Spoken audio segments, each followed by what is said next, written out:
Secrets and Shifting Shadows Revised Edition. The forest had teeth. Seraphina Ashford learned this truth 6 months after her father cast her out. 6 months of surviving in Blackwood Forest with an infant who should not exist. The trees here grew twisted and dark, their branches clawing at the perpetual mist that rolled through the undergrowth like something alive and hungry. This was the kind of place where women and children disappeared, where even seasoned hunters refused to venture after sunset. She should have been dead by now. Any reasonable person would have been. But Seraphina had stopped being reasonable the moment she realized her baby had eyes that shifted from storm gray to molten gold depending on his mood. The moment she discovered that her own vision could pierce darkness like midday sun. The moment her fingers sprouted claws when a wild boar charged her makeshift shelter and something ancient and feral rose up inside her chest with a command that shook her bones. Survive, protect the pup. The shelter she called home was barely worthy of the name.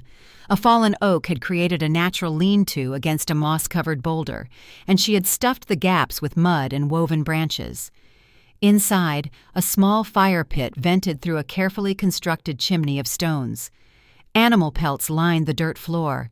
Dried herbs hung from the low ceiling, their medicinal scents mixing with wood smoke and the clean smell of the forest after rain. Gabriel slept in a cradle she had woven from flexible willow branches, lined with rabbit fur and what remained of her once fine dress. At 6 months old, he was impossibly strong. She had watched him grab the edge of his cradle and pull himself up, watched the wood crack under his tiny grip.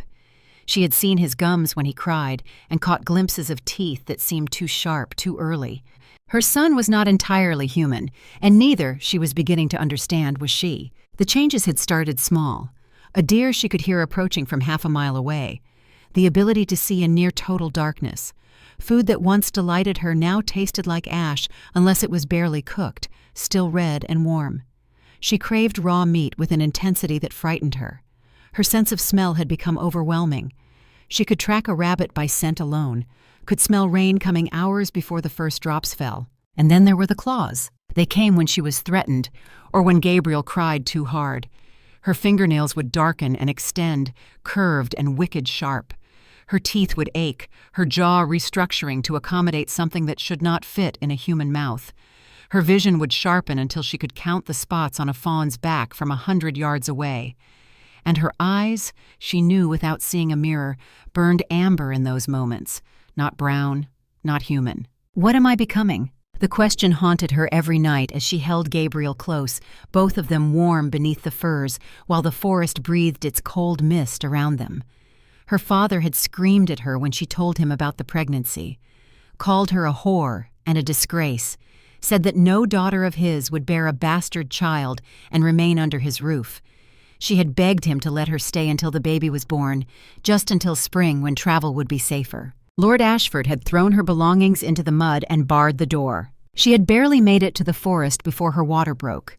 She delivered Gabriel alone in a cave, biting down on a leather strap to keep from screaming, her body moving on instincts she did not know she possessed.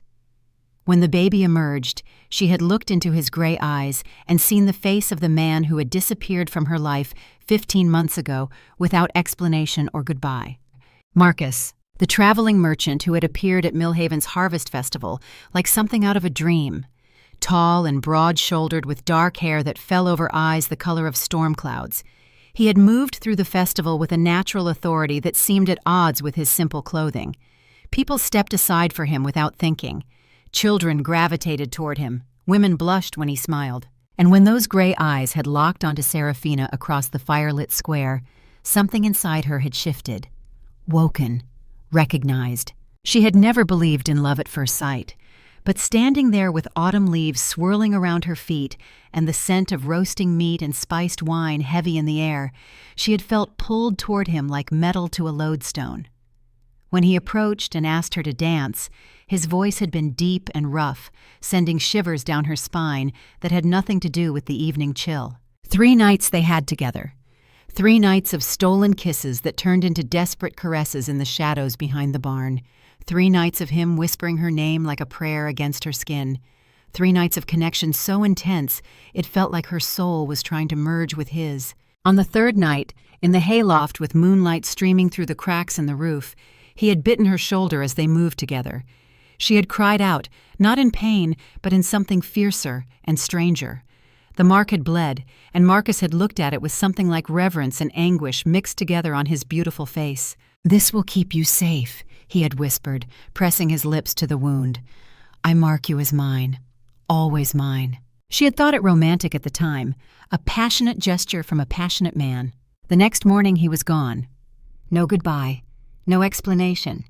Just a small pendant left on her pillow, a silver wolf with sapphire eyes on a delicate chain. That pendant now hung around her neck, tucked beneath her patched dress. She wore it always, a reminder of the father Gabriel would never know, a reminder of her own foolishness for believing that a merchant could love a minor noble's daughter enough to stay. But the mark on her shoulder had never faded. The bite scar remained vivid and raised, two crescents of white tissue that sometimes seemed to tingle as if the wound were fresh. She had caught herself touching it more than once, feeling an ache she could not name radiating from that spot. Tonight, that ache was worse than usual. It burned, pulled, as if something miles away was tugging on an invisible thread connected to her scarred flesh. Gabriel woke with a whimper, and she immediately gathered him into her arms. His small body radiated heat. Too much heat. She pressed her lips to his forehead and felt the fever burning beneath his skin. No, not now, please not now. She had no medicine for fever. The herbs she had gathered were for simple ailments, cuts and stomach troubles and inflammation. Fever in an infant could kill within hours. She needed yarrow, willow bark, elderflower. She needed a real healer, not her own desperate attempts at woodland medicine. Gabriel's eyes opened, and they were pure gold, no gray at all. His small face scrunched up, and he let out a cry that echoed through the shelter with far more volume than a 6-month-old should possess. It was not the cry of a human baby. It was the howl of something wild and in pain. Outside, the forest went silent. Every bird stopped singing. Every small animal froze in its tracks. Even the wind seemed to pause, as if the entire woodland was holding its breath. Then came the answering howls. They rose from the darkness beyond her small circle of firelight, a chorus of predatory voices that made her blood turn to ice. Wolves. Not the normal gray wolves that occasionally pass through these woods. These were different, larger, more intelligent. She had glimpsed them once from a distance, creatures the size of horses with eyes that gleamed with unsettling awareness. The people of Millhaven whispered about them in frightened tones, shifters, werewolves, monsters that walked as men by day and hunted as beasts by night. She had always dismissed such tales as superstition, but Gabriel was howling like one of them, and her own fingers were sprouting claws in response to his distress, and the mark on her shoulder was burning like a brand. What am I? What is my son? A shadow moved beyond the firelight, then another. She could see them now, circling her shelter. 4 wolves, each one massive and dark-furred. Their eyes caught the firelight and threw it back in shades of amber and green and ice blue. They moved with eerie coordination, pack hunters assessing prey. Gabriel continued to cry, his small body shaking. The wolves drew closer. She should have been paralyzed with fear. Any sane person would have been. But something rose up inside her instead, something that had been sleeping until this moment. It exploded through her chest like a second heartbeat, ancient and powerful and absolutely merciless. Her vision sharpened until she could see every hair on the wolves' muzzles. Her hearing expanded until she could track their breathing, their heartbeats, the shift of their weight on the forest floor. Her sense of smell became overwhelming, and she could scent their intent. Hunger, curiosity, aggression. They saw her as prey. They saw Gabriel as easy meat. The thought ignited something primal in her core. Mine, my pup, mine to protect. The voice in her head was not entirely her own.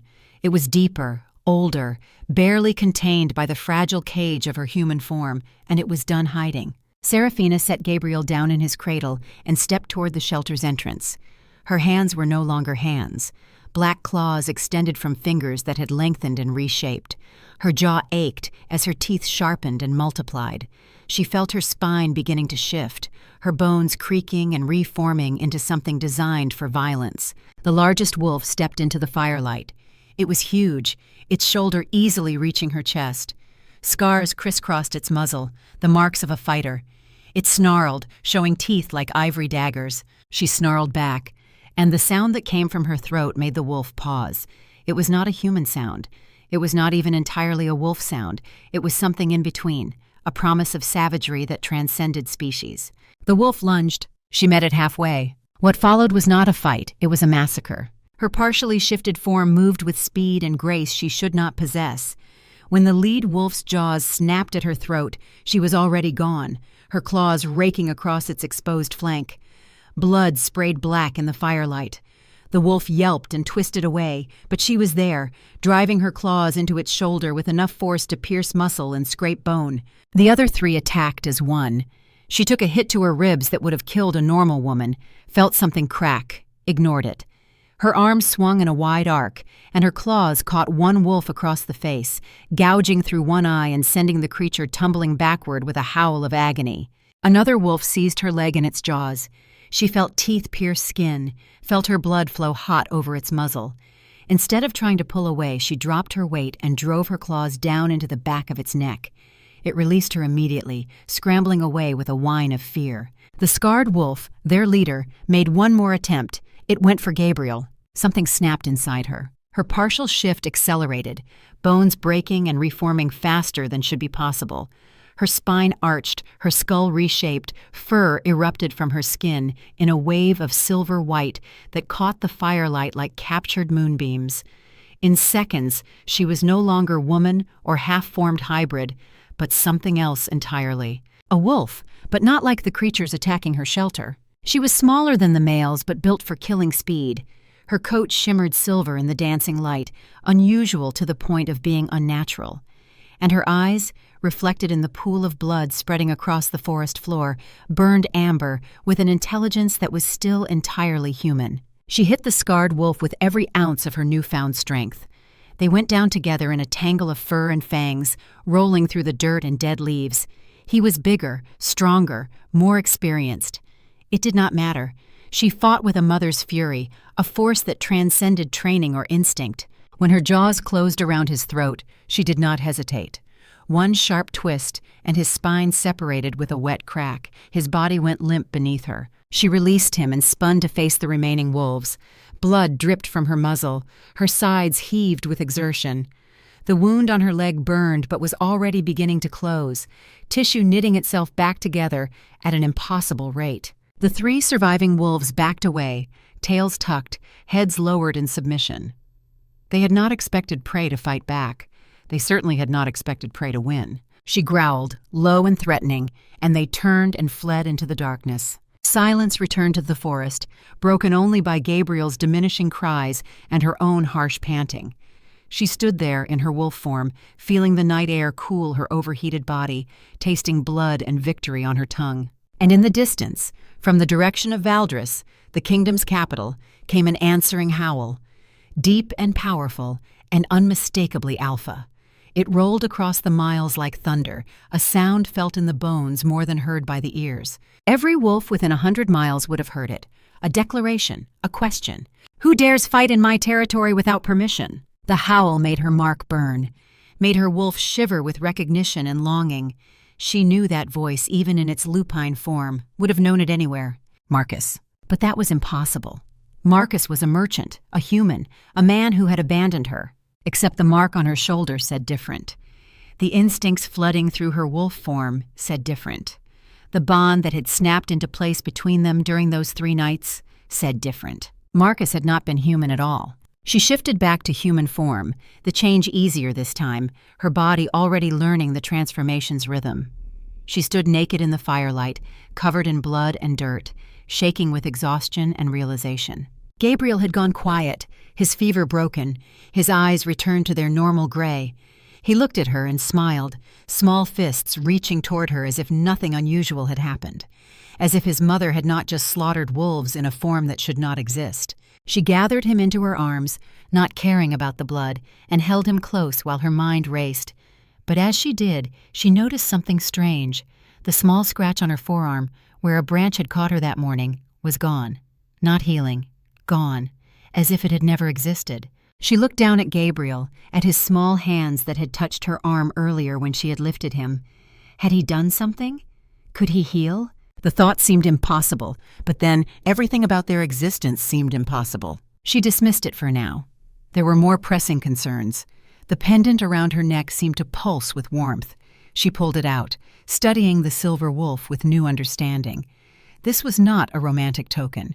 It was a symbol, a claim. Marcus had marked her as his, not with words or promises, but with that bite, the mark that kept her safe, he had said.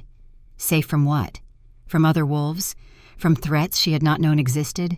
And if Marcus had marked her, if the alpha howl belonged to him, then what did that make him? The answer settled in her gut like a stone. King Alpha, the ruler of Valdris and all its territories. She had lain with the Alpha King. She had borne him a son. And she had been living in his forests for 6 months while he searched the entire kingdom for a ghost. The sound of footsteps broke through her spiraling thoughts. Many footsteps, moving with military precision. She clutched Gabriel tighter and looked toward the tree line. Men emerged from the darkness, at least a dozen of them, all armed and wearing the colors of Valdris. At their head walked a man in his mid-30s with a weathered face and eyes that had seen too much combat. A captain, judging by the insignia on his chest. He stopped at the edge of her firelight, taking in the scene with a trained soldier's assessment. The dead wolf, the blood, her nakedness, her obvious recent transformation. His hand did not move toward his sword, which she took as a positive sign. "Lady Seraphina Ashford," he said, and it was not a question. His voice was rough but not unkind. "I am Captain Roland Stormwind, commander of the King's Guard. His Majesty has been searching for you." She should have felt relief, or fear, or confusion. Instead, she felt only exhaustion. "Tell your king," she said, her voice hoarse from her wolf snarling, "that he is too late. Tell him I am not the helpless maiden he left behind. Tell him that his son and I have learned to survive without him." Roland's expression flickered with something that might have been respect. "His Majesty will want to hear those words from your own lips, my lady. He has been half mad searching for you. When we heard the howl tonight, his wolf nearly tore through the castle walls trying to reach you." His wolf. So it was true. Marquis was the Alpha King.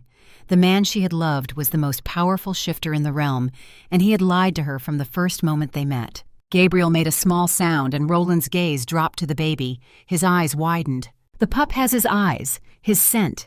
By the moon he is already manifesting. At 6 months? That seemed to shock the captain more than finding her blood soaked and naked in the woods. She felt a strange surge of protective pride. "My son is strong." "Your son is the heir to the throne," Roland said quietly. "Whether legitimized or not, that child carries the Alpha King's bloodline. There are laws, traditions." He paused, seemed to struggle with his next words. "You and the boy are in danger, Lady Seraphina. Not from us.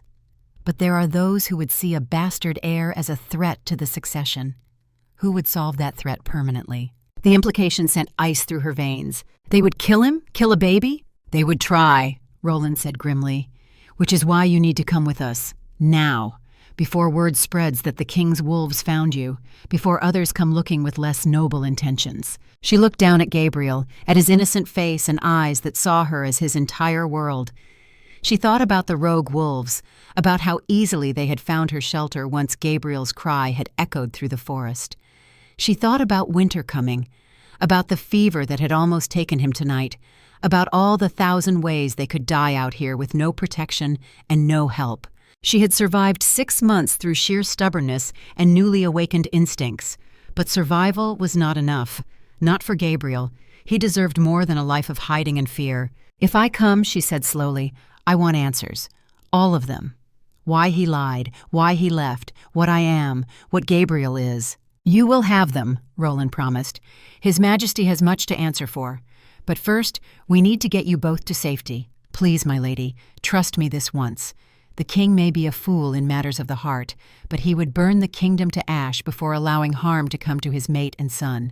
Mate. The word hung in the air between them, heavy with implications. She looked at the pendant still clutched in her hand, at the silver wolf that had watched over her through 6 months of hell. She thought about the mark on her shoulder, the bond she had felt snap into place during those 3 nights, the way her wolf had responded to his distant howl. "Mate." If it was true, if she was bound to him by more than just memory and Gabriel's existence, then running was pointless. The bond would pull them together eventually. Fate, it seemed, had already made its choice. "Very well," she said, straightening her spine and meeting Roland's eyes with all the dignity she could muster while naked and covered in drying blood. "Take me to your king. It is time Marcus and I had a conversation. And Captain?" She smiled, and it was not a kind expression. "I hope he has a very good explanation prepared." Roland's lips twitched toward a smile. "Something tells me, my lady, that no explanation will be good enough, but he will certainly try." He removed his cloak and held it out to her. She wrapped it around herself and Gabriel, grateful for the warmth and coverage. The other soldiers had remained at a distance, their eyes carefully averted from her nakedness. These were professional men then, well-trained. She took some small comfort in that. As they began the journey toward Valdres, toward answers and confrontation and a future she could not predict, Serafina looked back once at her little shelter. 6 months she had called it home. 6 months of survival and transformation. But she was done surviving. It was time to start living. And if the Alpha King thought she would simply accept his authority and his explanations without challenge, he had severely underestimated the woman his mate had become. The forest watched them go in silence, and overhead, the moon emerged from behind the clouds, full and bright and silver. The night was far from over. In the throne room of Valdres, 200 miles to the west, Dominic Blackthorne stood at the window overlooking his kingdom and felt his wolf strain against his control. The beast had been pacing inside his mind since that first howl, the one that had echoed across the bond with shock and fury and deadly intent. His mate had fought. His mate had killed to protect their pup. His mate lived. For 6 months he had searched. For 6 months he had torn apart every village and forest and cave system in his territory, looking for the woman who haunted his every waking moment and dominated his dreams. Lord Ashford had looked him in the eye and said his daughter died in childbirth, the baby with her, had seemed sincere in his grief. The bastard had lied. Dominic's claws extended, scraping against the stone windowsill hard enough to leave gouges.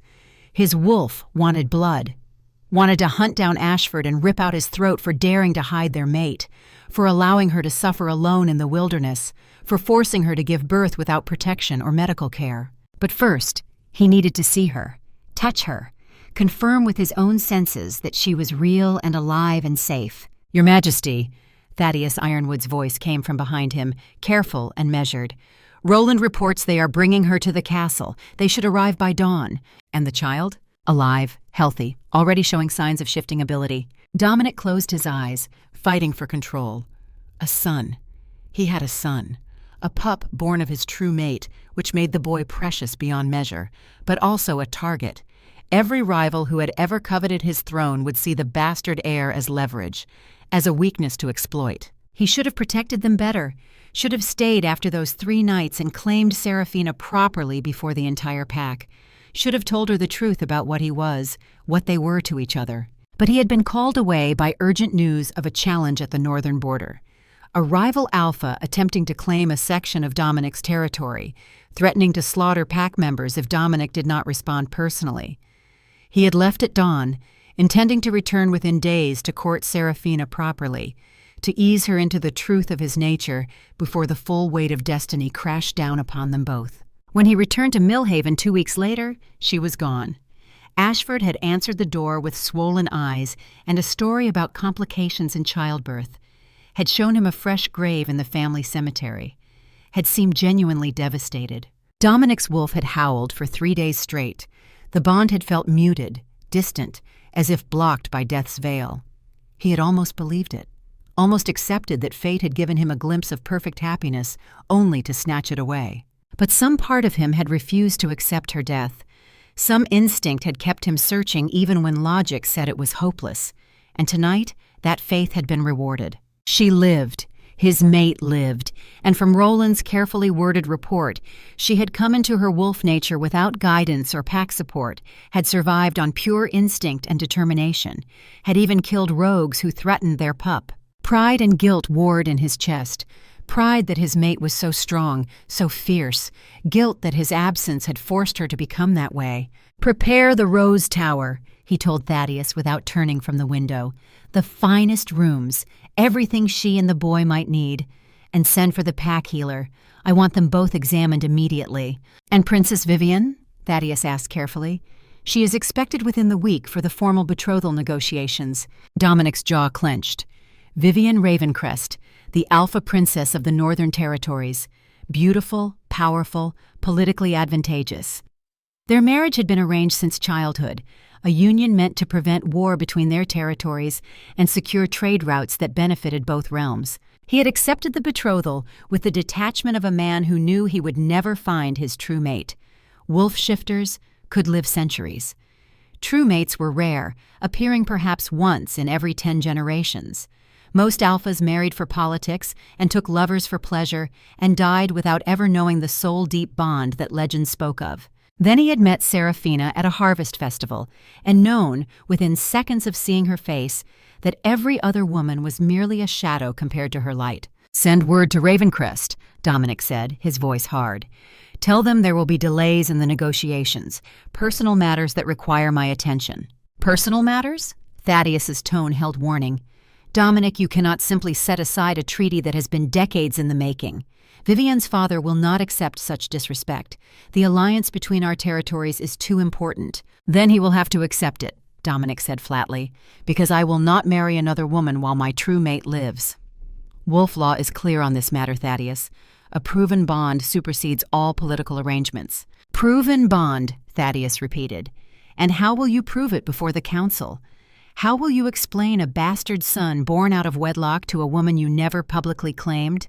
The traditionalists will use this against you. They will say the boy weakens the succession, that keeping him endangers the entire pack." "Then I will deal with them," Dominic said, and his alpha command rolled through the words like thunder. "Any wolf who threatens my son answers to me personally." The silence that followed was heavy. Thaddeus had served Dominic's father, had watched Dominic grow from pup to alpha, had counseled him through the early difficult years of his rule. But even Thaddeus knew better than to push when Dominic's wolf was this close to the surface. "Very well, Your Majesty," Thaddeus said finally. "I will make the preparations, but be prepared for resistance. The pack will not accept this easily." He paused at the door. "And sire?" "Lord Marcus has been asking questions about the royal search parties, about reports of a woman in the eastern forests. He seems unusually interested in your personal affairs." "Marcus," Dominic said, and something in his tone made Thaddeus straighten. "Keep watch on him. I do not trust wolves who concern themselves with matters that do not affect them." As his advisor departed, Dominic remained at the window, watching the eastern horizon where the first hints of dawn were beginning to lighten the sky.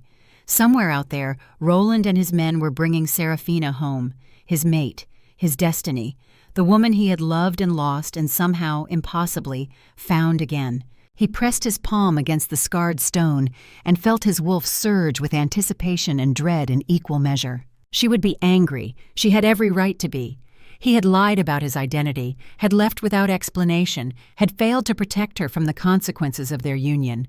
She had suffered alone while carrying his child, had been cast out by her father, had nearly died bringing his son into the world without pack support or medical care, and she had survived it all. What kind of woman would she be now? The sweet, trusting maiden from the harvest festival, or someone harder, forged in the crucible of abandonment and necessity? He suspected he already knew the answer. Roland had described her as blood-soaked and defiant, protective as any alpha dam. She had killed rogues in a partial shift, had transformed fully for the first time in the heat of battle with no training or guidance. She had become exactly what a Luna needed to be, strong, fierce, unbreakable, and she would likely try to tear his throat out the moment she saw him. Dominic found himself smiling despite the gravity of the situation. Let her try. At least she was alive to hate him. At least his son breathed and thrived. Everything else, politics and treaties and pack law, could be dealt with later. For now, all that mattered was that his family was coming home, even if home was the last place Seraphina wanted to be. Dawn broke over Valdris in shades of gold and crimson, and in the distance, Dominic heard the howls of his sentries announcing the approach of Roland's party. His enhanced hearing picked out the sounds of horses and footsteps, and beneath it all, 2 heartbeats that called to his wolf like nothing else in existence. His mate, his son. The wait was over. The real challenge was about to begin. The Rose Tower rose from the eastern wall of Valdres like a promise carved in stone. Its windows caught the morning sun and threw it back in shards of gold and crimson, making the ancient fortress seem almost welcoming. Almost. Serafina had seen enough of wealth and power in her father's house to know that beauty often hid teeth, and towers built this high were meant as much for imprisonment as protection. The journey from Blackwood Forest had taken most of the night. Gabriel had slept through it, exhausted from his fever and the terror of the wolf attack. She had held him close the entire ride, wrapped in Captain Roland's cloak, acutely aware of the armed men surrounding them. Protection, Roland had said, but guards were guards, no matter how politely they framed their purpose. Now, standing in a chamber more luxurious than anything she had ever imagined, Serafina felt the full weight of her situation settling onto her shoulders like a yoke. This room alone was larger than her father's entire house. Tapestries covered the walls, their threads woven with scenes of wolves hunting beneath full moons. A massive bed dominated one corner, its posts carved with running wolves and hung with curtains of deep blue velvet. A cradle had already been placed near the fireplace, lined with furs softer than clouds. A prison, she thought, might look exactly like this if it were designed by someone who wanted their captives comfortable. A serving woman had drawn her a bath and taken Gabriel to be examined by the pack healer, promising the child would be returned within the hour.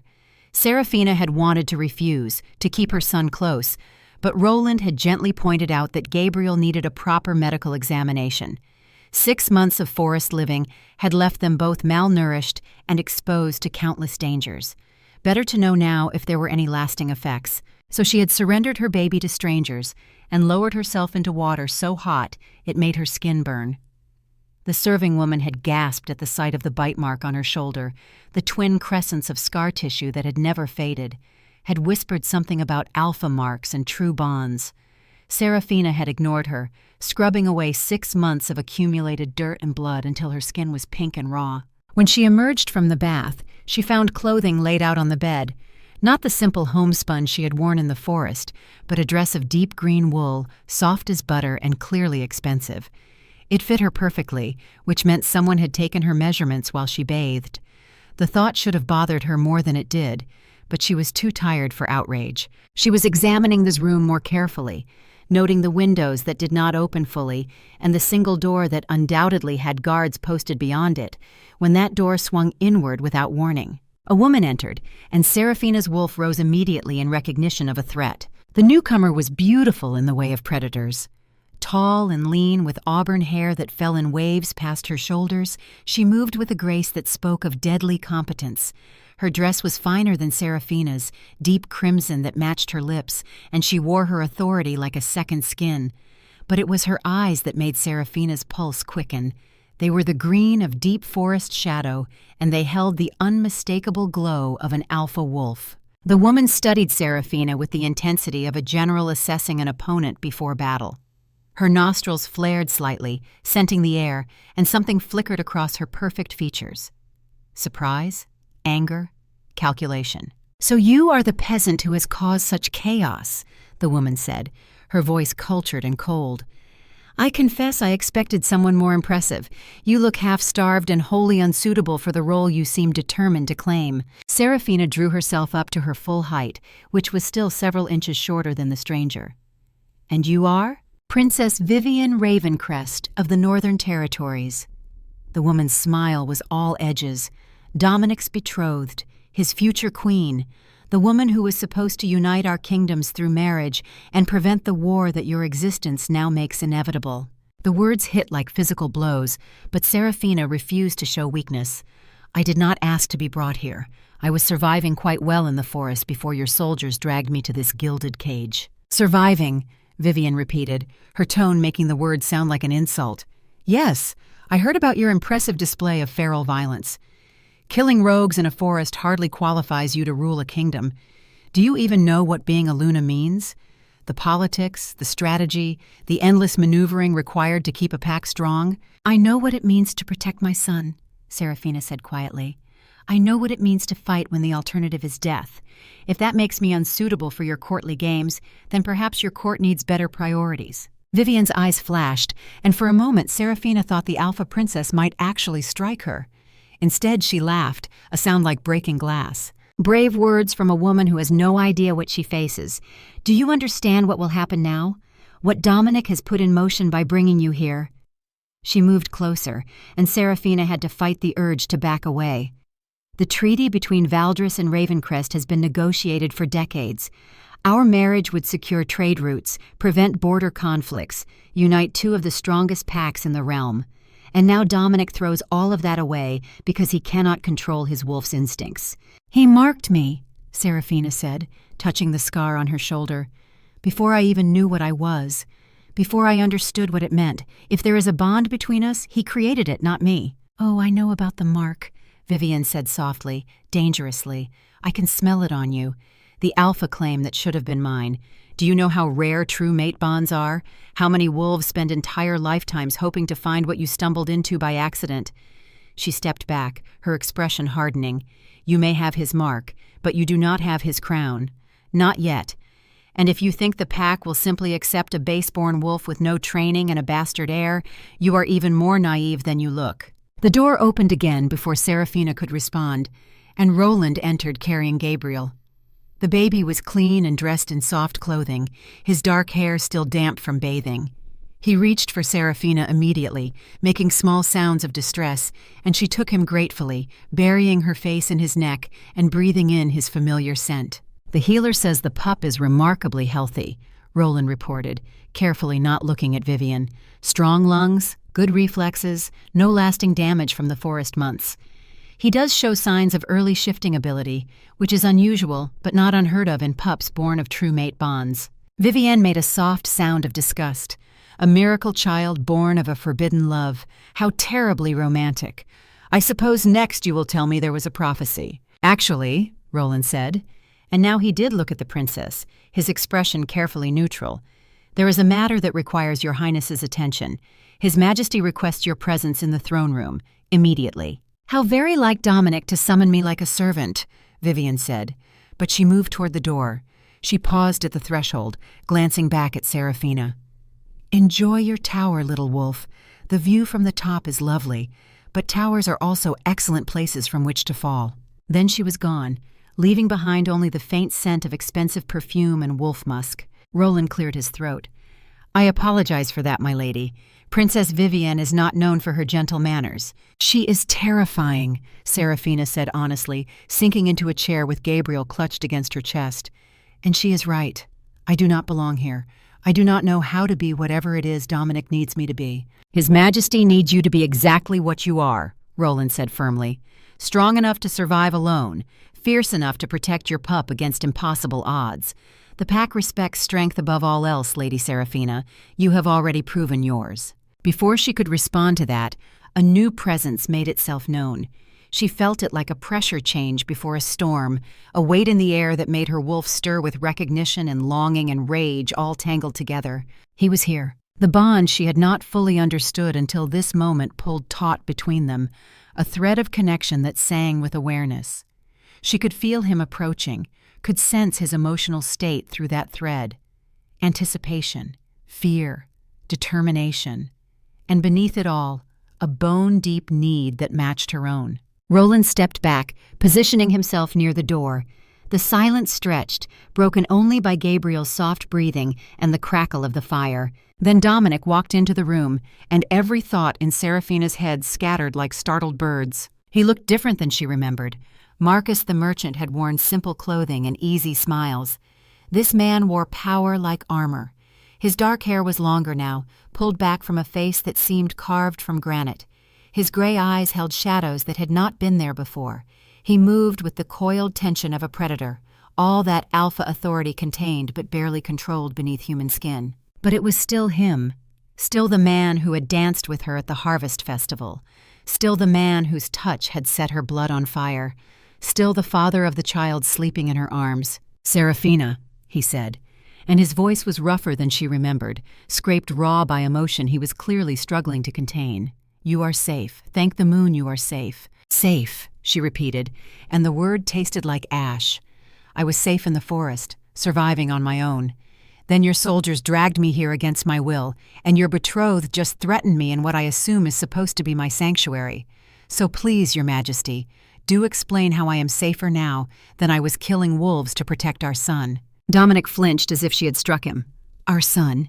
You know, then, that you are the Alpha King? That Marcus was a lie? That everything you told me was a deception?" She stood, cradling Gabriel against her shoulder.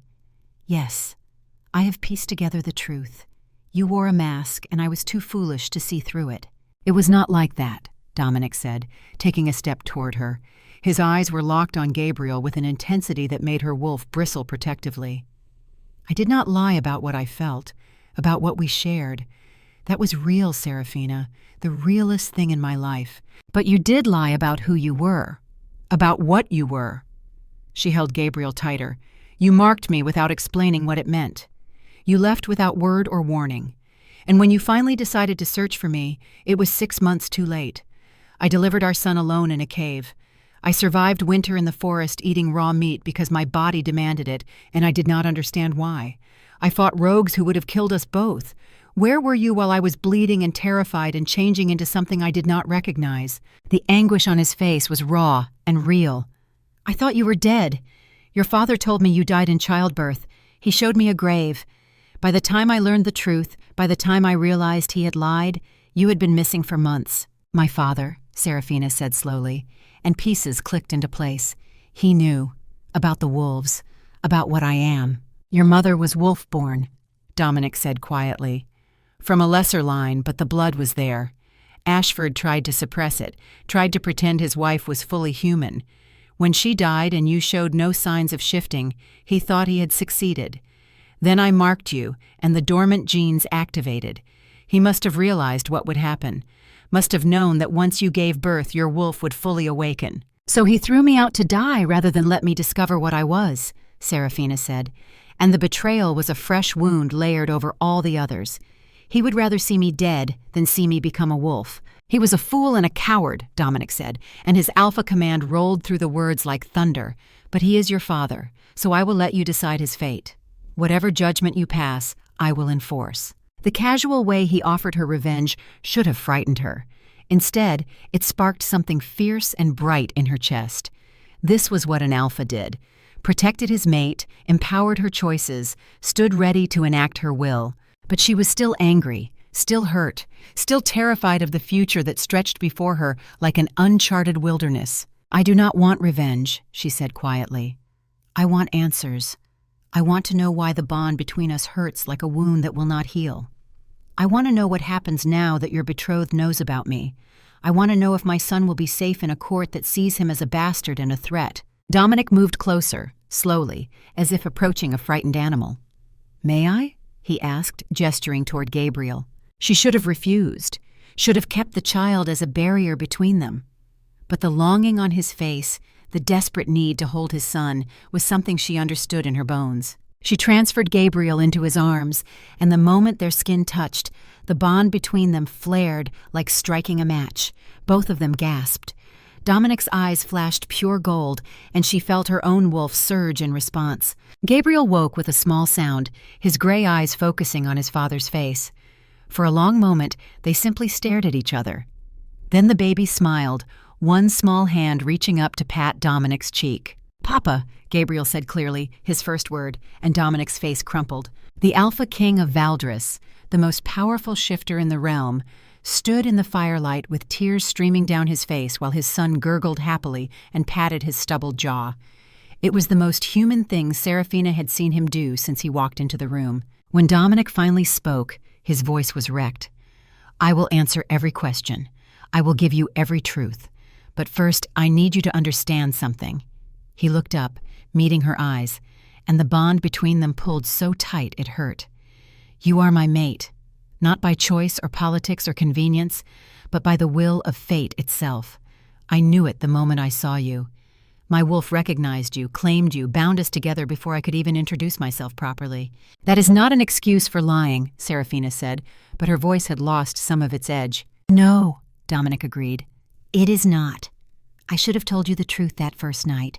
Should have explained what the mark meant, what would happen when our bond fully formed. He pressed a kiss to Gabriel's dark hair. "I was afraid. Afraid you would see the crown instead of the man. Afraid the weight of what I am would crush what we were building. So I gave you Marcus, a merchant with no responsibilities, and I let myself pretend for 3 nights that I was just a man who had found his mate at a harvest festival." "And when duty called you away? When you had to leave?" "There was a challenge at the northern border. A rival alpha trying to claim territory, threatening to slaughter pack members if I did not respond. I had no choice but to go. But I meant to return. I swore to myself I would come back within a week, would court you properly, would ease you into the truth before asking you to accept what we are to each other. Instead, you found a grave and believed I was dead." Dominic nodded, his jaw tight. "The worst moment of my life. My wolf went feral. It took 4 betas to restrain me. I nearly killed your father before Roland pulled me away." "You should have," Serafina said bitterly. "He deserves death for what he did." "Perhaps," Dominic said. "But that is not why I am here now.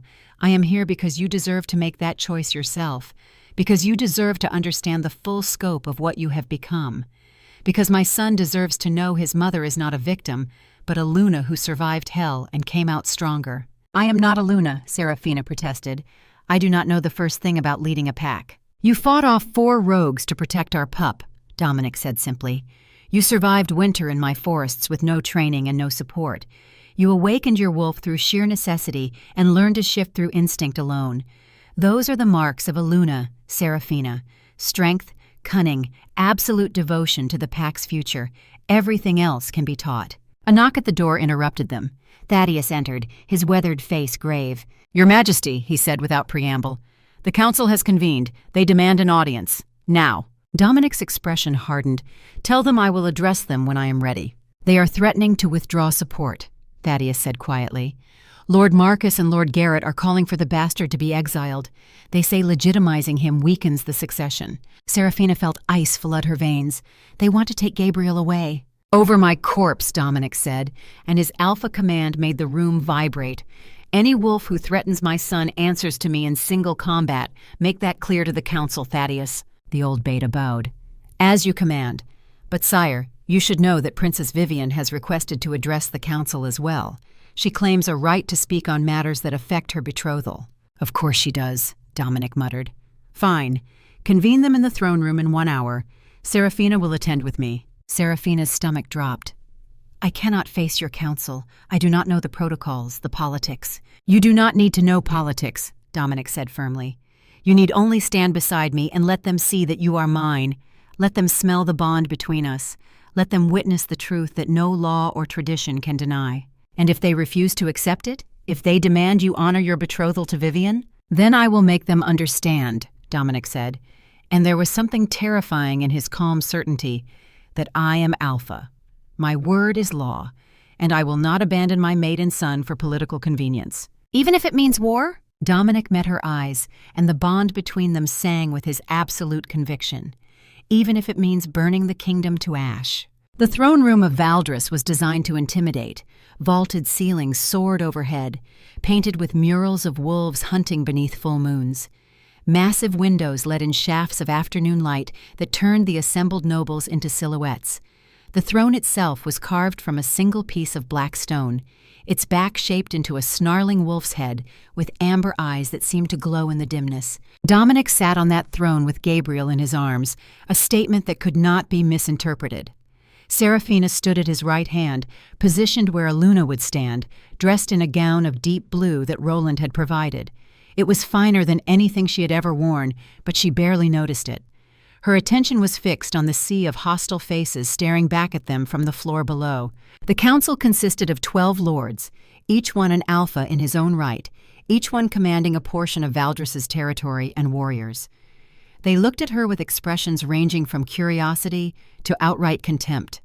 She could smell their emotions, a confusing mix of anger and fear and calculation. And standing to the side, beautiful and composed in her crimson dress, was Vivian. The princess watched the proceedings with the detachment of a chess master observing a game she had already won. Among the lords, one figure drew Serafina's particular attention. Lord Marcus, gray-bearded and silver-ringed, stood near the front with an expression of barely concealed disdain.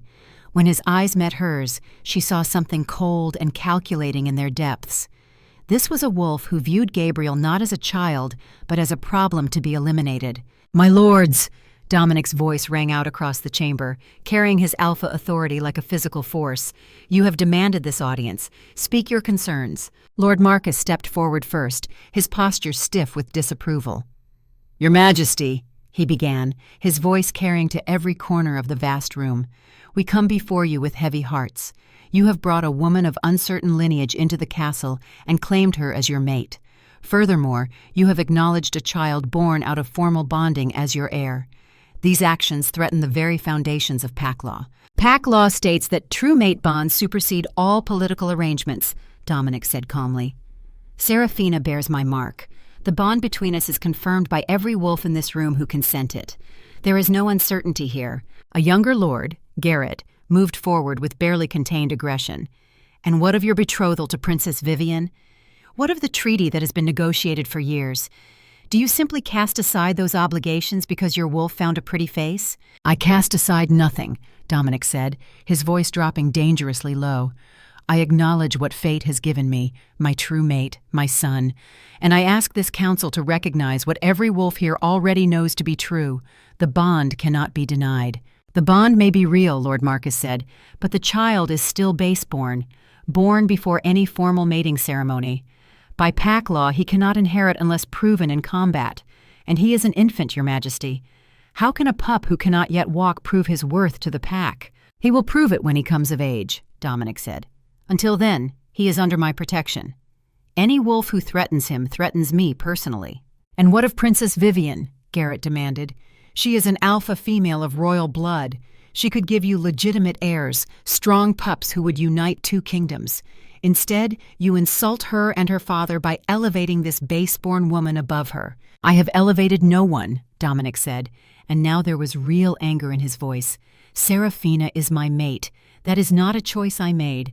It is a truth written into the fabric of our beings. I will not deny it for politics." Vivian finally spoke, her cultured voice cutting through the tension like a blade. "Perhaps," she said, stepping forward with liquid grace, "I should be allowed to address this council as well, since my future seems to be the topic of such heated debate." The lords shifted, clearly surprised. Dominic's expression remained carefully neutral, but Serafina felt his sudden wariness through the bond. "Princess Vivian," Dominic said formally, "you have the floor." Vivian smiled, and it was not a kind expression. She moved to stand before the throne, her green eyes moving between Dominic and Serafina with calculating precision. "My lords," she began, her voice carrying to every corner of the vast room, "I come before you today not as a spurned woman seeking revenge, but as an alpha who understands the realities of power and politics." She paused, letting the words settle. "King Dominic speaks of fate and true bonds, and perhaps he is correct. Perhaps the moon has chosen this woman for him. But fate does not negotiate treaties. Fate does not prevent wars. Fate does not care if kingdoms burn because their rulers cannot control their instincts." Serafina felt her wolf bristle at the implication, but Dominic's hand found hers, squeezing gently. A warning. Let her speak. "I have watched this situation develop," Vivian continued, pacing slowly before the assembled lords, "and I have come to a decision. If King Dominic truly believes this woman is his destined mate, if he truly cannot live without her, then I will not force him to honor a betrothal his heart has already rejected." Shocked murmurs rippled through the council. Even Dominic looked surprised. "However," Vivian said, and her voice hardened, "there must be conditions. The treaty between our kingdoms took years to negotiate. The peace it represents has saved countless lives. I will not allow that to crumble simply because of one man's romantic inclinations." "Name your terms," Dominic said quietly. Vivian's smile was sharp as broken glass. "First, the child's legitimacy. If he is to be recognized as your heir, he must undergo the trial of blood when he reaches his first shifting age. Standard pack law for any pup whose parentage is questioned." "Trial of blood," Serafina whispered to Dominic. "What is that?" "A combat trial," he murmured back, "to prove his wolf is strong enough to lead. But he will not face it for years yet. Gabriel is too young." "Second," Vivian continued. Trade agreements between our kingdoms will be renegotiated in Ravencrest's favor.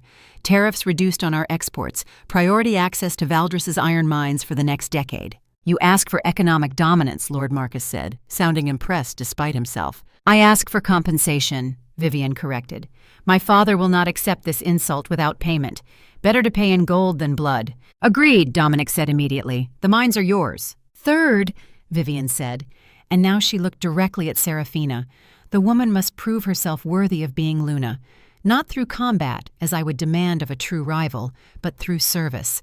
Let her demonstrate that she can lead, can heal, can make decisions that benefit the pack over herself. I accept, Seraphina said before Dominic could respond. Whatever trials you set, I will face them. Vivian's expression flickered with something that might have been respect. Bold words from a woman who was eating raw meat in a forest a day ago.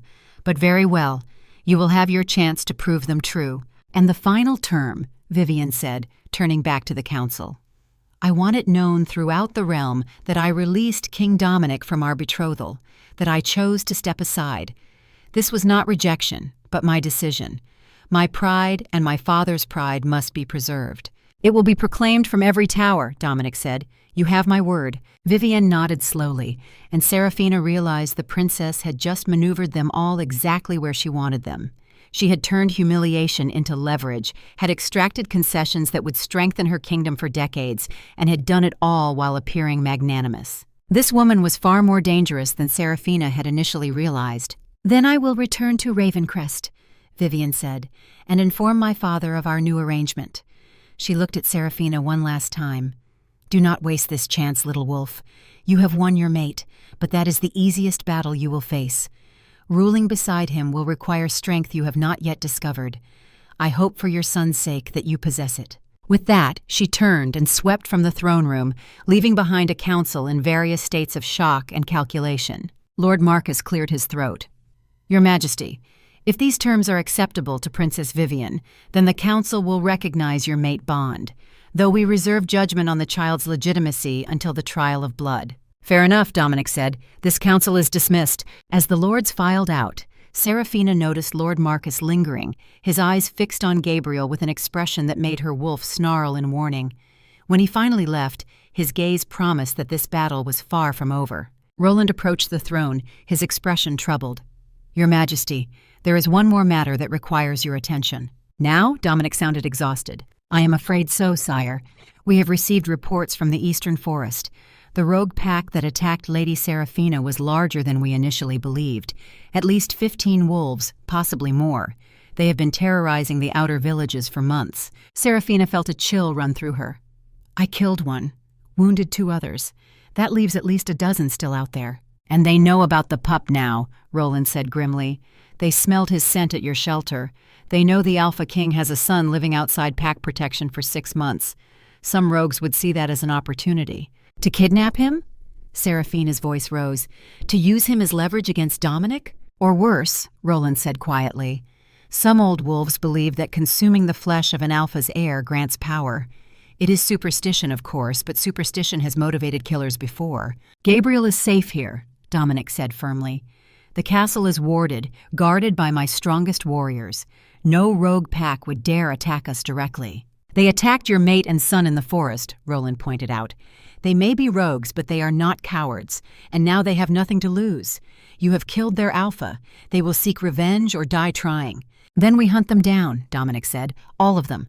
I will lead the hunt personally. No, Seraphina said, surprising herself with her own vehemence. You need to be here, to secure your position with the council, to prepare for whatever move Vivian makes next. Send Roland. Send your warriors. But you stay with Gabriel. Dominic looked at her with something like wonder. You would have me appear weak, hide behind my walls while others fight my battles? I would have you appear wise, Seraphina said, an alpha who knows when to delegate. Besides, she added with a small smile, I have seen you fight once already, remember? You have nothing to prove to me. The bond between them warmed with his approval and relief. Very well, he said, turning to Roland. Take 50 warriors. Track the rogues to their den and eliminate them. No survivors. I want this threat ended before it grows. As you command, Roland said, bowing, though he looked at Seraphina with new respect as he left. Alone again, or as alone as they could be in a castle full of servants and guards, Dominic carefully transferred Gabriel back into Seraphina's arms. The baby stirred but did not wake, his small face peaceful in sleep. "You handled the council well," Dominic said quietly. "Better than I expected for your first time in court." "I was terrified," Seraphina admitted. "I wanted to run, to take Gabriel and disappear back into the forest where things made sense. But you did not run," Dominic said. "You stood beside me and faced them down. That is what a Luna does." "Then perhaps I am learning," Seraphina said softly. "Come," Dominic said, taking her hand. "Let me show you what will be ours, if you choose to accept it." He led her upstairs and through corridors to a balcony that overlooked the entire kingdom. From here, she could see Valdres spread out below them like a living map, villages and farms, forests and rivers, all of it bathed in the golden light of late afternoon. "This is what I am asking you to share with me," Dominic said quietly. "Not just the crown or the title, but the weight of it. Every wolf in this kingdom will be our responsibility.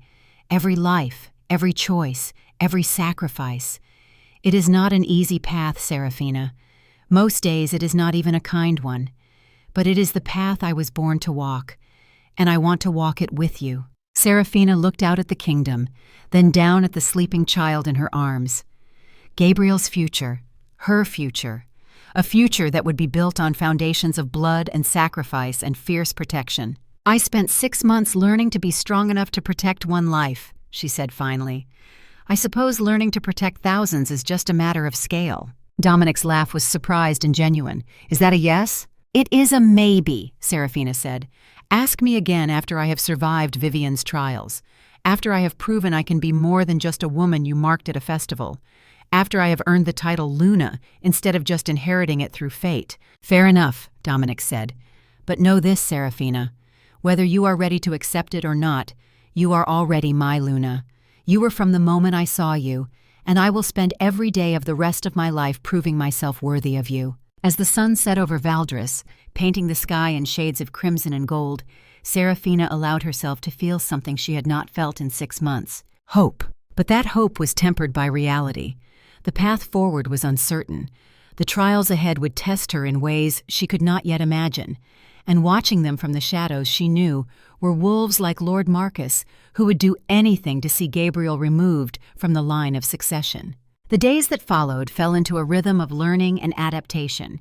Dominic spent his mornings in council meetings, his afternoons training with the warriors, and his evenings with Seraphina and Gabriel. He taught her about pack politics, about the delicate balance of power that kept the kingdom stable, about the responsibilities that came with the crown. Seraphina proved an apt student. She had survived 6 months in the forest through observation and quick thinking. Those same skills served her well in the political arena. She learned which lords could be trusted and which watched her with calculating eyes. She learned the subtle language of pack dynamics, how a lowered gaze or a stiff posture could communicate volumes. But she also kept training her wolf. Every dawn found her in the castle's training yard, working with Roland's warriors to hone her combat skills. She was smaller than most of them, but speed and ferocity could overcome size. By the end of the 2nd week, even the most skeptical warriors had to admit she could hold her own. Gabriel thrived in this castle environment. At 6 months old, he was alert and curious, his gray eyes following movement with unusual focus. Sometimes, when Seraphina held him, she would notice small scratches on her hands healing faster than they should. Once, a shallow cut on her arm closed completely within minutes of Gabriel touching it. She remembered this each time, filing the observation away. Her son had gifts beyond shifting, gifts that might one day save lives. But for now, she kept these observations to herself.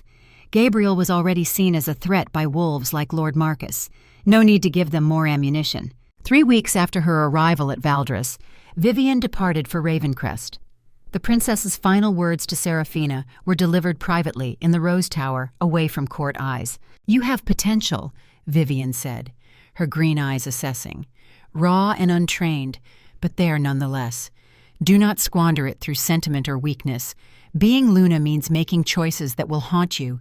It means sacrificing personal happiness for the pack's good. If you cannot do that, you will fail, and Gabriel will pay the price." "I understand," Seraphina said. "I hope you do," Vivian replied. Because wolves like Lord Marcus are already plotting. I can smell it on him. Ambition and resentment. He will move against Gabriel the moment he senses weakness. Then I will not show weakness, Seraphina said firmly. Vivian smiled, and for the first time it held genuine warmth. Perhaps you will survive this after all, little wolf. Roland and his warriors returned at the end of the 3rd week, their hunt successful. The rogue pack had been eliminated to the last wolf. Their den had been destroyed, their territory claimed by Dominic's pack. The threat was ended. But victory came with a cost. 5 of Roland's warriors had died in the final battle. Their funeral rites were held under a full moon, their bodies returned to the earth as wolf tradition demanded. Seraphina attended with Dominic and Gabriel, watching as the pack mourned their fallen. "This is what ruling costs," Dominic told her quietly as they watched the ceremony. "Good wolves die because of decisions I make, because I send them into danger to protect what we have built." She took his hand, the bond between them pulsing with shared grief. "Then we honor their sacrifice by being worthy of it, by building something worth dying for." As autumn deepened toward winter, Seraphina felt herself changing, not just physically, though her wolf grew stronger with each passing day, but internally, she was becoming something more than the frightened woman who had lived in the forest. She was becoming a Luna. But late at night, when Dominic thought she was sleeping, she would sometimes hear him at Gabriel's cradle, would hear him whispering to their son about the future, about the kingdom Gabriel would inherit, about the responsibilities that came with being an alpha.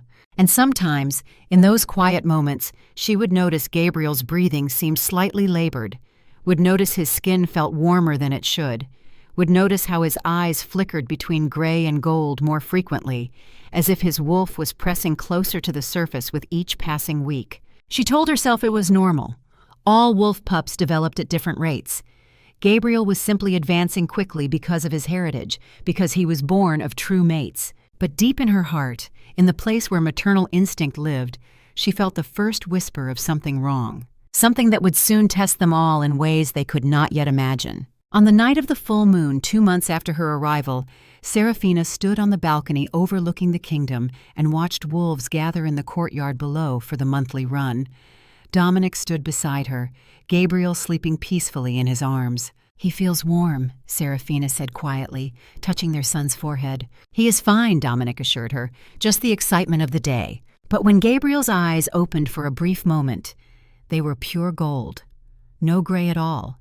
And in that instant before they closed again, Seraphina saw something that chilled her blood. Her son's eyes held not just wolf instinct, but something older, something powerful, something that his infant body might not be strong enough to contain. The prophecy whispered through her mind, "When silver wolf births under blood moon, the kingdom shall kneel or burn."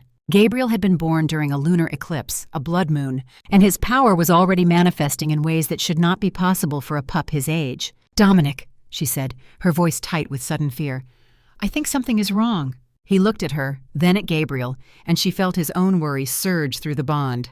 But before either could speak, Gabriel's eyes opened again, blazing gold in the moonlight, and this time they did not close. The healer's diagnosis came at dawn. Gabriel's wolf was surging too quickly, his human body struggling to contain power that should not manifest for years. Without intervention, the imbalance would kill him within weeks, perhaps days. The next 8 months became a blur of desperate measures and fragile hope. Dominic and Seraphina divided their time between ruling Valdres and consulting with healers across 3 kingdoms.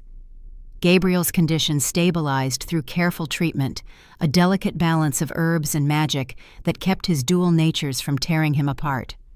But it was temporary, a bandage on a wound that required surgery. In those months, Seraphina transformed in ways that had nothing to do with her wolf. She learned statecraft from Thaddeus, combat strategy from Roland, pack politics from observing Dominic's council meetings. She made decisions about grain distribution during a bad harvest. She mediated disputes between rival lords. She stood beside Dominic as his equal, not his shadow, and slowly the pack began to accept her as their Luna. Vivian returned to Ravencrest and kept her word. Letters arrived monthly, detailing the economic advantages her kingdom gained from the new trade agreements, but they also contained political intelligence. warnings about lords who grumbled about Dominic's choices, names of wolves who might be swayed to support or oppose Gabriel's eventual inheritance.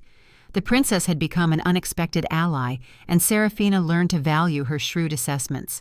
Roland hunted through winter, tracking the last remnants of the rogue pack until none remained. He returned in early spring with scars and stories, but also with the certainty that Gabriel faced no immediate external threats. The internal threats, however, were another matter. Lord Marcus had grown increasingly vocal in council meetings, always careful, always respectful on the surface, but his questions carried barbs. How long would the heir remain too weak to prove himself? At what point did a sickly pup become a liability rather than an asset? Perhaps the king should consider producing other heirs with a stronger constitution. Dominic's responses were measured but firm. Gabriel was his son and his heir. No amount of political maneuvering would change that. But Seraphina could see the doubt Marcus was sowing, taking root in some lords' minds. And she could feel through the bond that Dominic feared what would happen if Gabriel's condition worsened. If the prophesied heir died before coming into his power, the kingdom's stability would crumble. It was Gabriel himself who forced the crisis. On a gray autumn morning, with the castle preparing for the anniversary celebration of Dominic and Seraphina's formal mating ceremony, Gabriel woke screaming. Not the cry of a sick child, but a howl of pure agony that carried throughout the castle and sent every wolf within hearing into high alert. Seraphina reached him first, finding her son convulsing in his cradle, his eyes flashing between gray and gold so rapidly they appeared to strobe. His small body was burning with fever, his breath coming in harsh gasps that rattled in his chest. Dominic was there within seconds, his hands checking Gabriel's pulse with a healer's precision born of desperate practice. It is worse than before. His wolf is surging harder. The suppressants are not working anymore. "Send for the healer," Seraphina commanded, but Dominic's face told her what she already feared. "She is 3 days away. Gabriel does not have 3 days. Then what do we do?" "There is one healer," Dominic said, his voice tight with barely controlled panic. "In the capital, she specializes in pups born of true mates. She has facilities, equipment we do not have here. But Seraphina, it is a 3-day journey, and Gabriel's condition makes him vulnerable.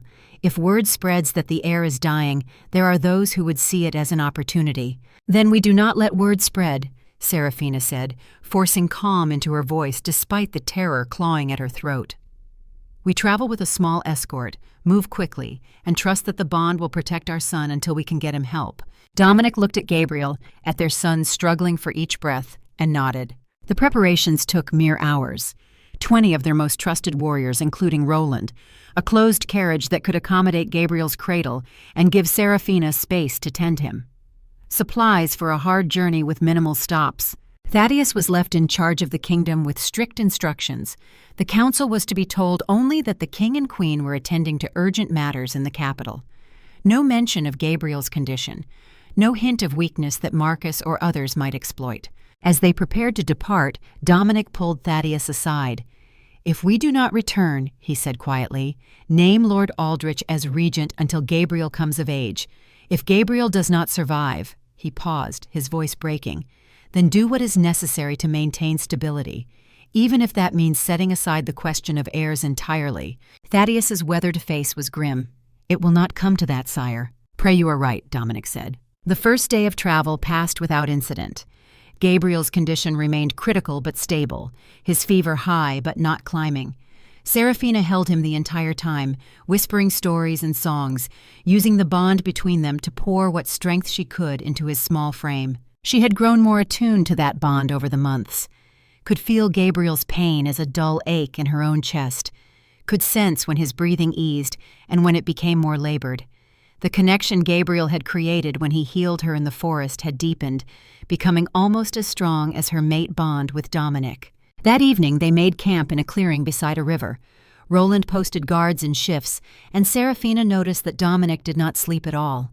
He stood at the edge of the firelight, his gray eyes scanning the darkness, his wolf so close to the surface that his human form seemed barely capable of containing it. She left Gabriel sleeping in the carriage under careful watch and went to stand beside her mate. The bond between them hummed with his anxiety and fierce protectiveness. "You need to rest," she said quietly. "You will be no good to Gabriel if you collapse from exhaustion." I cannot, Dominic admitted. Every instinct I have is screaming danger. My wolf knows something is wrong, not just Gabriel's illness, but something else, something approaching. Serafina felt it too, a prickling along her spine that made her own wolf restless. The forest around them was too quiet. No night birds calling, no small animals rustling through the undergrowth. Even the wind seemed to be holding its breath. Roland approached, his expression grim. "Sire, the scouts have found tracks. Wolf prints, at least a dozen sets, circling our position but staying just beyond visual range. They are watching us." "Rogues?" Dominic asked sharply. "Uncertain. The prints are large, suggesting adults, but they move with more coordination than rogues usually display. This could be an organized pack." "Or an organized attack," Serafina said, her hand moving instinctively to the knife at her belt. Over the past months, she had trained until her muscles remembered combat forms even in sleep. But facing an actual battle, knowing Gabriel was vulnerable in the carriage behind them, sent her heart racing. "We continue to the capital," Dominic decided. "At first light. If we are going to be attacked, better it happens during the day when we can see them coming. Tell the warriors to prepare for combat. Anyone not essential to guarding the carriage should shift. We fight as wolves." "As you command," Roland said, and melted back into the darkness to spread the word. Serafina and Dominic returned to the carriage where Gabriel slept fitfully. His small face was flushed, and when she touched his forehead, the fever had climbed higher. "Dominic," she said quietly, "if we do not survive this, if something happens to both of us, Gabriel needs to live. Promise me you will protect him above all else, even above protecting me." Dominic's jaw clenched. "Do not ask me to choose between you." "I am asking you to choose our son," Serafina said firmly. "He is the future. I am just one Luna. The pack can find another."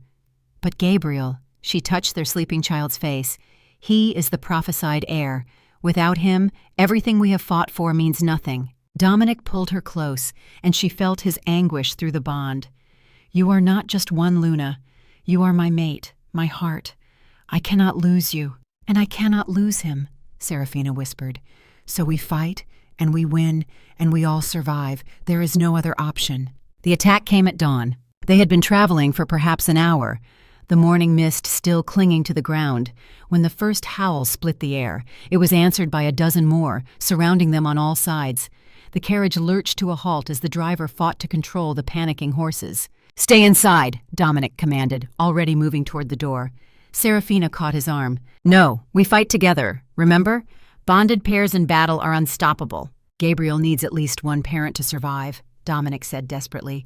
"If we both fall, he has no one." "And if you fall alone, I will spend the rest of my life wishing I had been at your side," Serafina countered. "We are stronger together, Dominic. Trust the bond." For a moment she thought he would argue further. Then his hand came up to cup her face, and the bond between them flared with his love and fear and grudging acceptance. "Stay close to me," he said, "and if I give the command to run, you take Gabriel and you do not look back. Swear it." "I swear," she said, knowing she would break that oath if it meant protecting him. They emerged from this carriage into chaos. Wolves poured from the forest on all sides, at least 20 of them, all massive and clearly battle-trained. These were not rogues. This was a coordinated assault by warriors who knew what they were doing. Roland and the other guards had already shifted, forming a protective circle around the carriage.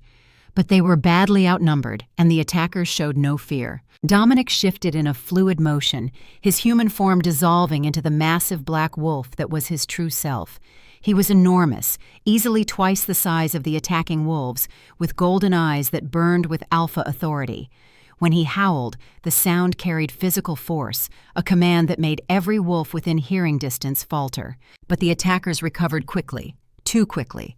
Someone had trained them to resist alpha commands, which spoke of serious planning behind this ambush. Serafina shifted as well, her silver-white wolf leaping from where her human form had stood. Months of training had made her stronger, faster, more confident in this form. Her enhanced senses showed her the battlefield in crystalline clarity. She could smell the attackers' intent, taste their aggression on the air, hear the rapid beating of their hearts as they prepared to strike. The battle that followed was savage and brief. Dominic fought with the fury of an alpha protecting his mate and pup, his jaws crushing throats and his claws raking through flesh. Serafina stayed near the carriage, defending Gabriel with everything she had learned. Her combat training showed in every move, calculated strikes that disabled rather than just wounded, positioning that used her smaller size as an advantage rather than a liability. When one wolf got past Roland's defenses and lunged toward the carriage door, she met it in midair with the precision of a trained warrior. They went down together, and she used the momentum to roll, coming up with her jaws locked on its throat. She did not hesitate. One efficient bite and it was done. But more kept coming. For every attacker they killed, 2 more seemed to emerge from the forest.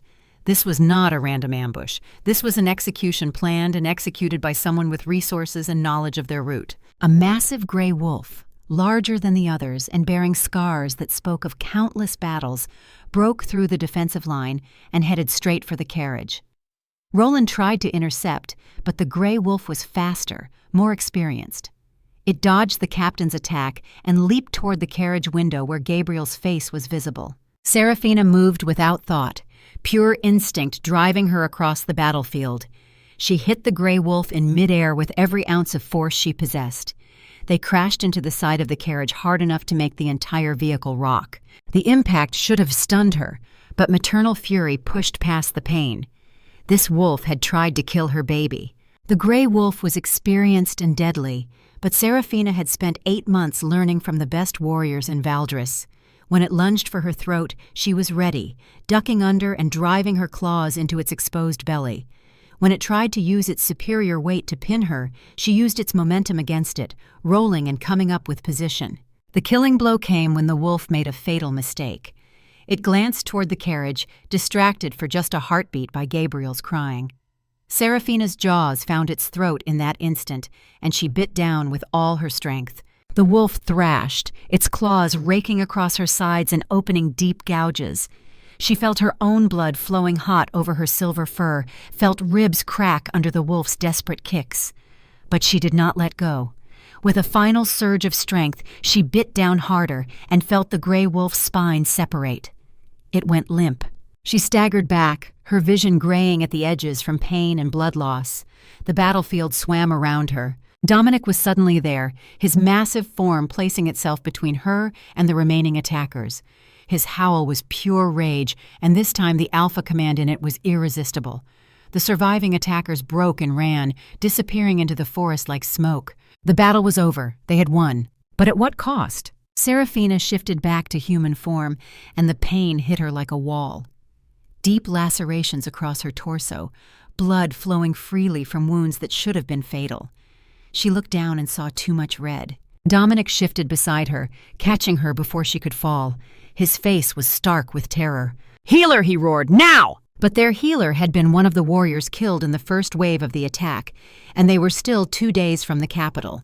"Gabriel," Serafina gasped. "Is he safe?" "Safe," Dominic confirmed, his hands trying to staunch her bleeding, but there were too many wounds.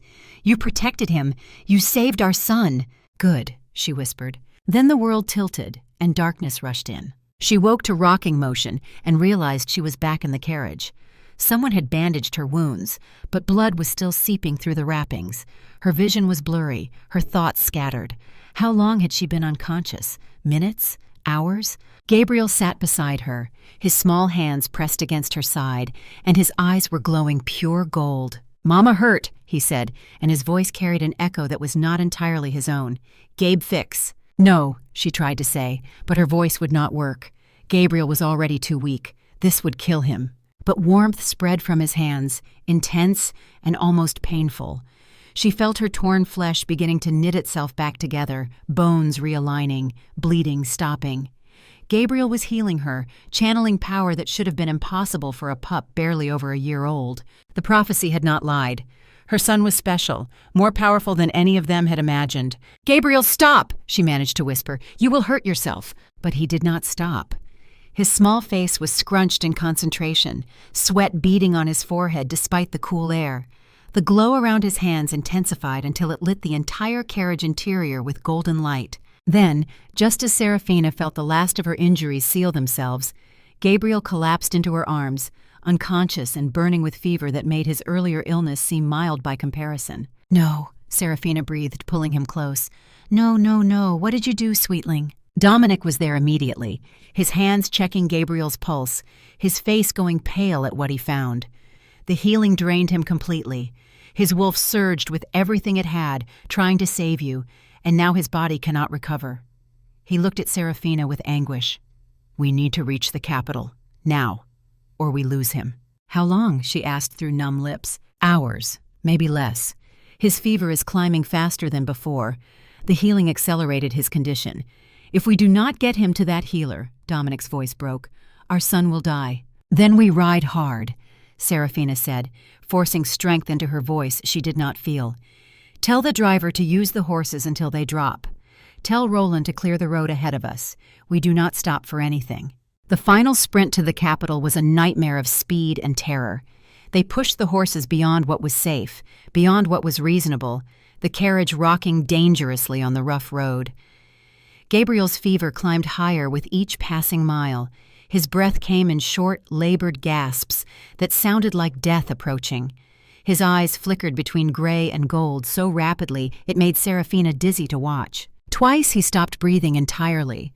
Twice Serafina breathed air into his small lungs, while Dominic held them both and made sounds of animal grief that would haunt her forever. And twice Gabriel's heart stuttered back to life, his wolf refusing to surrender. When the walls of this capital finally appeared on the horizon, Serafina wanted to weep with relief and terror in equal measure. The healer's facility was in the heart of the capital, a stone building that smelled of herbs and magic and desperate hope. The healer herself was a small woman with iron-gray hair and eyes that had seen too much suffering. She took one look at Gabriel's unconscious form and immediately began barking orders. Assistants appeared, moving with practiced efficiency. Gabriel was taken from Serafina's arms and carried into an inner room before she could protest. The healer turned to them, her expression grave. "How long has he been like this?" "Since dawn," Dominic said. "He used healing magic to save his mother, drained himself completely." "Foolish pup," the healer muttered, but there was affection beneath the words. "Brave and foolish. Both."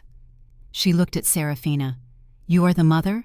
The true mate?" "Yes," Serafina said, her voice steady despite the terror threatening to overwhelm her. "Can you save him?" The healer's expression was unreadable. "I can try. But you should know that his condition is worse than any case I have treated. His wolf is too strong, his human form too young. They are tearing him apart from the inside. The healing magic he performed accelerated the process dramatically." She paused, choosing words carefully. "If I cannot stabilize him in the next few hours, his body will simply give out. His heart will stop, or his brain will shut down, or his organs will fail from the strain. There are a dozen ways this ends badly, and only one narrow path to survival." "Then find that path," Serafina said, and her Luna authority rang through the words. "Whatever it takes, whatever it costs, save my son." The healer bowed her head in acknowledgement and disappeared into the inner room, leaving Dominic and Serafina in a waiting area that felt like purgatory. The hours that followed tested Serafina's sanity. She and Dominic paced the small space like caged wolves, unable to sit, unable to speak for fear of voicing the terror they both felt. The bond between them pulsed with shared anguish, each feeling the other's pain as acutely as their own. Roland and the surviving warriors waited outside, giving them privacy for their vigil. Through the windows, Serafina could see the city going about its daily business. People who had no idea that the future of their kingdom hung in the balance behind a closed door. When the healer finally emerged hours later, her face was drawn with exhaustion, but cautiously hopeful. "He lives," she said simply. Serafina's legs nearly gave out. Dominic caught her, held her up, his own relief palpable through the bond. "But his condition remains critical," the healer continued. "I have managed to create a temporary balance between his wolf and human sides using techniques I have developed over decades of treating such cases. But it is exactly that. Temporary. He needs time to grow stronger before his wolf attempts any significant magic or prolonged shifting. At least 2 years, possibly 3, before his body can safely handle the power he possesses." "Can we take him home?" Dominic asked. "Not yet. He needs to stay here where I can monitor him constantly. Any disruption to the balance I have created could be fatal." She paused, her expression softening slightly. "You should also know that the healing he performed created a permanent bond between mother and child, stronger than normal. You will be able to sense when he is in danger, feel his emotions across great distances. It is a gift, though one born of desperation." "He marked me," Serafina said softly, understanding flooding through her. "My son marked me to make sure I would always know when he needed me." "A wise pup," the healer agreed. "Now come, he has been asking for you." They found Gabriel in a small room that smelled of moonflowers and healing magic. He lay in a bed too large for his tiny form, pale and fragile-looking, but unmistakably alive. His gray eyes opened when they entered, and a small smile crossed his face. "Mama okay?" he asked, his voice barely above a whisper. "Mama is okay," Serafina said, sitting on the edge of the bed and taking his small hand in hers. "You saved me, sweetling. You were so brave." "Love Mama," Gabriel said simply. His eyes drifted to Dominic. "Love Papa." "And we love you," Dominic said, his voice rough with emotion that he did not bother to hide. "More than all the stars in the sky, more than the moon itself." Gabriel's eyes began to close, exhaustion pulling him under. "Sleepy now," he mumbled. "Stay?" "We will be here when you wake," Serafina promised, "always." They kept that promise, taking turns keeping watch while the other dozed fitfully in a chair. The healer had said Gabriel would need to remain in the facility for at least 4 weeks, possibly longer, while his condition stabilized. It meant staying in the capital. It meant being away from Valdres during a time when their absence would be noticed and questioned. But there was no question of leaving Gabriel. On the 3rd day, a messenger arrived from Thaddeus. The letter he carried made Serafina's blood run cold. Lord Marcus had called for an emergency council meeting. He was using their absence to question Dominic's judgment, suggesting that risking the heir's life through travel showed poor leadership. Some lords were listening. The support Dominic had built was beginning to fracture. "I need to return," Dominic said after reading the letter. "If I do not face the council, Marcus will continue to undermine everything we have built." Serafina looked at Gabriel, sleeping peacefully for the first time in days, then at her mate's troubled face. "No," she said firmly. "You need to stay with Gabriel. He needs at least one parent here, and your bond with him is stronger than mine. He will heal faster with you near." "Then how do we handle Marcus?" "I go," Serafina said. "I face the council. I tell them what happened, how Marcus's warriors tried to murder our son." She met Dominic's eyes with absolute conviction. "Let them see what their doubts and their politics have wrought." "You would face them alone?" Dominic asked. "A council that already questions whether you deserve to be Luna?" "I would face them as the mother whose son was nearly murdered," Serafina said. "As a Luna who has earned her place through blood and sacrifice. Let them question me. Let them see what happens when they threaten my family." "It might work," Roland said from the doorway. He had been listening, his weathered face thoughtful. "The pack respects strength. And Lady Serafina, you are, pardon my bluntness, terrifying when defending your pup. If you confront Marcus directly, demand justice under pack law, the council will have to respond." Dominic looked at Serafina for a long moment, and she felt his pride and fear warring through the bond. Finally, he nodded. "Very well. You return to Valdres with Roland and enough warriors to ensure your safety. Face the council. Demand Marcus answer for his crimes." He met her eyes, his expression fierce. "But if there is any threat to your safety, any sign that you are in danger, you run. You come back to Gabriel and me. Promise me." "I promise," Serafina said, and meant it. She would not risk leaving Gabriel without both parents. Dominic pulled her close, his forehead resting against hers. "You are the strongest person I know. Go show them what a Luna truly is." The journey back to Valdres took 3 days, each mile feeling like a betrayal of the son she was leaving behind. But the bond Gabriel had created let her feel his emotions across the distance. She could sense that he was stable, healing, safe in his father's protection. That knowledge sustained her through the hard riding and sleepless nights. When she finally arrived at Valdres, the castle seemed changed. Or perhaps she was the one who had changed. She entered not as a woman seeking acceptance, but as a Luna demanding respect. The council was already assembled when she walked into the throne room.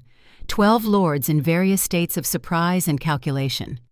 Lord Marcus stood near the front, his gray beard freshly braided, clearly expecting to see Dominic. His eyes widened when he saw Serafina enter alone.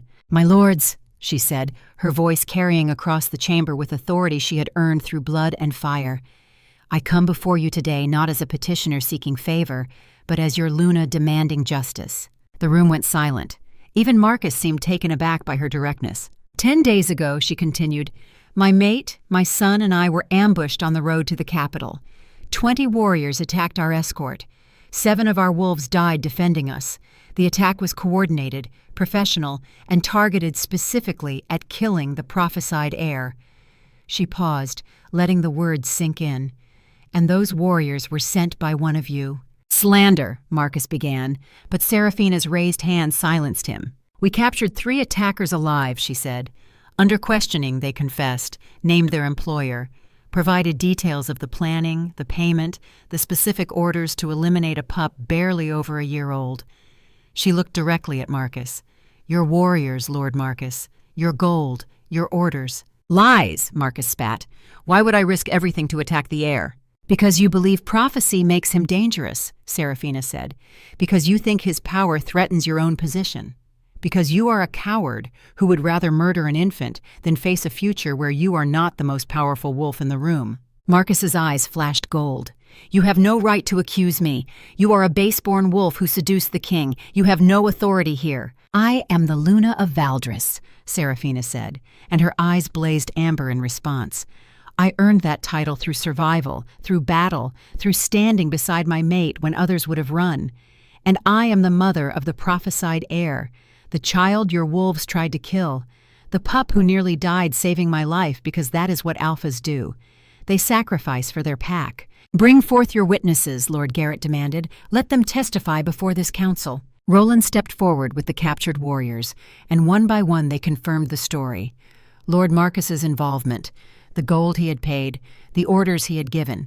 By the time the 3rd warrior finished his confession, several lords were staring at Marcus with open disgust. Under pack law, Seraphina said into the heavy silence, an attack on the Alpha's heir is an attack on the Alpha himself. The penalty is death or exile. She looked directly at Marcus. His Majesty has granted me authority to pass judgment in his absence.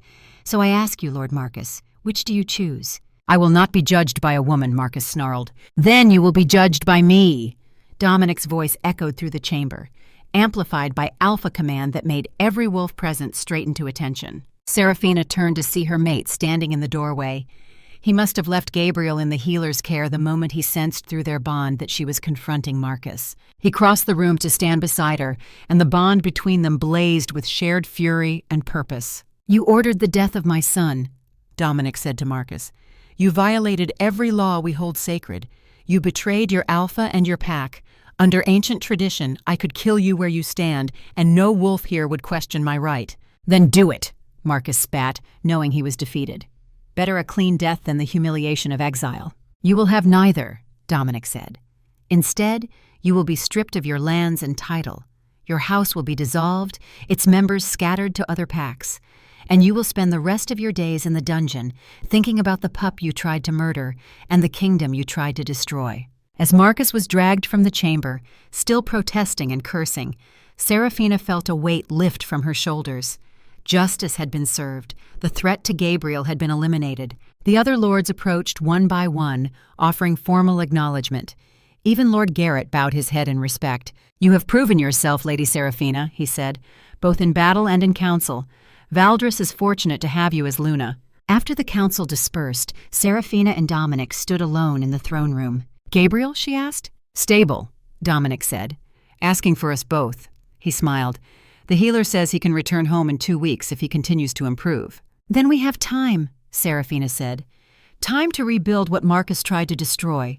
Time to show the pack that we are stronger than those who would divide us. 4 weeks later, they brought Gabriel home to Valdris.